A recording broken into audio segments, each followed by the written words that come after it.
আমি 21 দিনের চ্যালেঞ্জ নিয়ে আসছি। প্রতিদিন তৃণমূলের প্রার্থীকে এই পুরো দুর্নীতি পুরো পরিষেবা নিয়ে এক একটি চ্যালেঞ্জ করব। আজ শুরু হচ্ছে হাউস ফর অল কেলেঙ্কারি, প্রায় 100 কোটি টাকার কেলেঙ্কারি। প্রথম দিন 9 নম্বর ওয়ার্ডে গরিব মানুষের বাড়ি কিভাবে অ্যাকাউন্ট ভাড়া দিয়ে অন্য অ্যাকাউন্টে তুলে নেওয়া হয়েছে, একজনের বাড়ি অন্যজনকে দিয়ে সেখান থেকে কাটমানি নেওয়া হয়েছে, তার বিবরণ 19 20 21 এবং 21 22 সালে দিচ্ছে।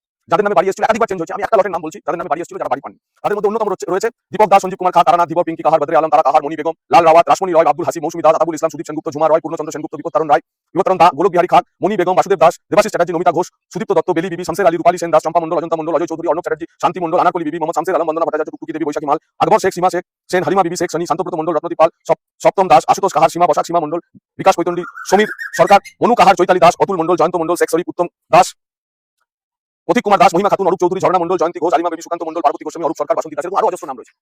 যারা বাড়ি পেয়েছিলেন, যাদের নামে বাড়ি এসেছিল, কিন্তু দুবার তিনবার চেঞ্জ করে দিয়ে বাড়ি চলে গেছে অন্য লোকের নামে, এবং অধিকাংশ ক্ষেত্রে বাড়ির টাকাটা তুলে নেওয়া হয়েছে অ্যাকাউন্ট ভাড়া নিয়ে 3,68,000 টাকা করে তুলে নেওয়া হয়েছে। এই 100 কোটি টাকার কেলেঙ্কারির 9 নম্বর ওয়ার্ডের তালিকা আমি দিলাম। যে বিজেপি প্রার্থী জগন্নাথ চট্টোপাধ্যায় প্রত্যেকদিন নিয়ত একটা করে একটা মিথ্যা অপপ্রচার করছে ওনার ফেসবুকের মাধ্যমে। সেটা এবার আপনাদের কিছু তথ্য আমি জানাচ্ছি যেগুলো সেটা ভেক। প্রথমত আজকে সিউড়ি মিউনিসিপ্যালিটি যেটা আমরা হাউস ফর অল বলি, যেটা আপনার মিউনিসিপ্যালিটি, এটা হাউস ফর অল গ্রামীণ মানে আবাস যেটা বলে, এটা আমাদের শহরে করতে। এই হাউস ফর অলের ক্ষেত্রে উনি আজকে ফেসবুকের মাধ্যমে শুনতে পারলাম যে 100 কোটি টাকার দুর্নীতি হয়েছে। দেখুন, 100 কোটি টাকা যদি দুর্নীতি হচ্ছে, তার জন্য তো ওদেরই হাতে, তো আমাদের যে দপ্তর ইডি হোক সিবিআই আছে, ওদের হাতেই আছে, ইনকোয়ারি করতে পারে, তদন্তকারী দিদি কি হয়েছে। আর একটা কথা বলি, আমাদের মাননীয় মুখ্যমন্ত্রী আমাদের দিদি লক্ষ্মী ভান্ডার বা যেসব প্রকল্পের ক্ষেত্রে কোনো দল দেখে না, তো সেরকম মিউনিসিপালিটির ক্ষেত্রে যে ইয়ারে বাড়িগুলো হয়েছে এখানে কোনো দল দেখা হয়নি।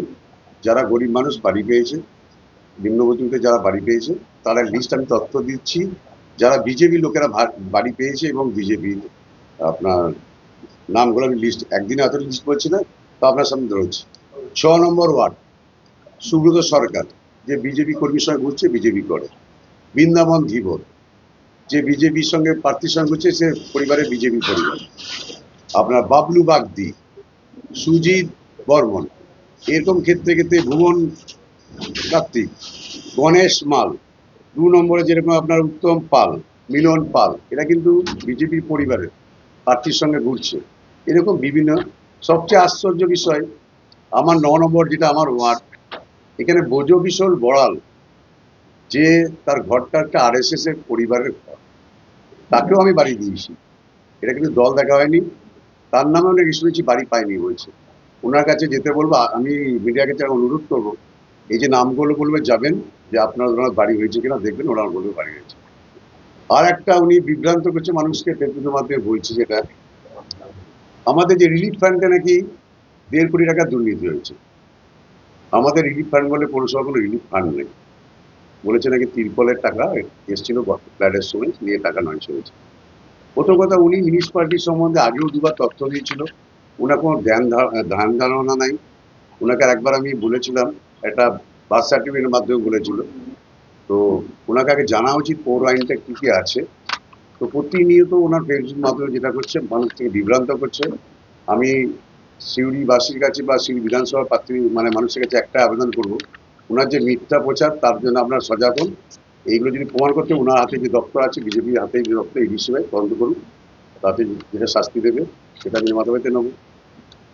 তারপর তৃতীয়ত হচ্ছে, ওনার যে জানেন গোটা রাজ্য এসেছিল রাষ্ট্রপতির তরফ থেকে, মাননীয় রাষ্ট্রপতির তরফ থেকে চিঠি এসেছিল রাজ্য সরকারের কাছে, ওনার যে সম্বন্ধে ইনকোয়ারি করার জন্য তার কি অ্যাসেট আছে না আছে, তার প্রমাণ আজকে আপনারা পেয়ে গেছেন। কি অ্যাসেট দিচ্ছে না দিচ্ছে, কোন ইয়ার থেকে কতটা পেরেছে। আগে এইগুলো জবাব দিয়ে মানুষকে করুন, তারপর মানুষকে বিভ্রান্ত যে প্রচেষ্টা করছে প্রচার, সেগুলো বন্ধ হবে। মানুষ আগামী দিনে উনি যে পাগলের পোলা বকতে আরম্ভ করেছে, মানুষ জেনে গেছে, বিশেষ করে সিভিল সভার মানুষ, বিধানসভার মানুষরা। ওই জন্য কখনো কেন্দ্রীয় বাহিনীকে ধমক দিচ্ছে, কখনো পুলিশকে ধমক দিচ্ছে। আমি একটাই অনুরোধ করব, যে আগে জানুন, পৌরসভার নিয়মটা জানুন, কিভাবে রিলিফ ফান্ড আসে, কিভাবে হাউস ফল বাড়ি পায়, তারপর আপনি তথ্য দিয়ে বলবেন। বিভ্রান্ত ছড়াবেন না। আগামী দিনে এই যে আরম্ভ করলাম আজ থেকে, এবং আগামী দিনে আপনার যে আরো যে কিছু মিথ্যা অভিযোগ করছি, সেগুলো আমি স্ট্রিট করার মাধ্যমে মানুষের সামনে আমি জানাবো। আর বিশেষ কিছু না, আজকে এই দুটো জিনিস পয়েন্ট বললাম। ধন্যবাদ। এই যে তালিকা দেখাচ্ছে সেই তালিকা কি বেশিরভাগই বিজেপি কর্মীরা এই যে তালিকা 380টা পরিবার তারা বিজেপি পরিবার বাড়ি পেয়েছে, এখানে দল দেখায় না। আমাদের মাননীয় মুখ্যমন্ত্রী বলি দল দেখেনি, যে সরকারি প্রকল্পগুলো আছে বিশেষ করে যত প্রকল্প আছে লক্ষ্মী ভান্ডার থেকে আরম্ভ করে যত আছে দল দেখেনি। পৌরসভার ক্ষেত্রে কোনো দল দেখা হয় না, এখানে সব দলেরই বিজেপি হোক কংগ্রেস হোক সিপিএম সব পরিবারে বাড়ি পেয়েছে। এটা তার প্রমাণ, নির্দিষ্ট প্রমাণ। এগুলো হচ্ছে টোটাল বিজেপির পরিবার, তারা প্রার্থীর সঙ্গে প্রচারে বেরিয়েছে। তারা একটা, এই যে বোঝকি সবার আমার ওয়ার্ডে, সে হচ্ছে RSS টোটাল মেম্বার আমার ওয়ার্ডে, তার নামে বলছে অপচার বাড়ি হয়নি। তার বাড়িতে যান আপনারা, বাড়ি হয়েছে কেন দেখুন। এটাই তো প্রমাণ। উনি যে ভেদ কথা বলছে, রিলিফ ফান্ড জানেই না পৌরসভা রিলিফ ফান্ড বলে কিছু ফান্ড নেই। এগুলো কি উল্টোপাল্টা কথা বলছে উনি, আগে জানুক তারপর তো বলবে। উনি, আমার মনে হয় পাগলের যে প্রলাপটা বকছে, আমার মনে হয় ওনার মাথা খারাপ হতে চলেছে, আমাদের হয়ে যাবে। এই কারণে বলছি, উনি কখনো নাহলে পুলিশকে ধমক, যে আমাদের দেশের সুরক্ষা সেন্ট্রাল বাহিনী, তাদেরকেও ধমক দিচ্ছে। সেন্ট্রাল বাহিনী তো নির্বাচন কমিশন, তার আন্ডার আছে এখন। নির্বাচন কমিশনের কাদের? বিজেপি। সেন্ট্রাল বাহিনী ওনাদের, তাদেরকেও ধমক দিচ্ছে। এবার মানুষ তার যোগ্য জবাব দেবে। বলছি প্রত্যেকদিন উনি একটি করে অভিযোগ আনবেন বলেছেন পৌরসভার বিরুদ্ধে। বললাম, আর তিরপলে কেলেঙ্কারির ব্যাপারটা বললাম। আগামী দিন উনি কি আনবেন বলতে পারবো না, তবে যোগ্য জবাব উনি পাবেন, একটু বলতে। তারপর আমি কি প্রমাণ করতে পারবেন? আমরা একটা খবর করেছি যেখানে সাধারণ মানুষ বলছে আমার বাড়ি পেয়েছি, কি বলবেন? তো আপনাকে তো তথ্য দিয়েছি, আপনি যান না, তার পরিবারে কেউ বাড়ি পেয়েছে তার বাবার নামে মায়ের নামে, দেখুন।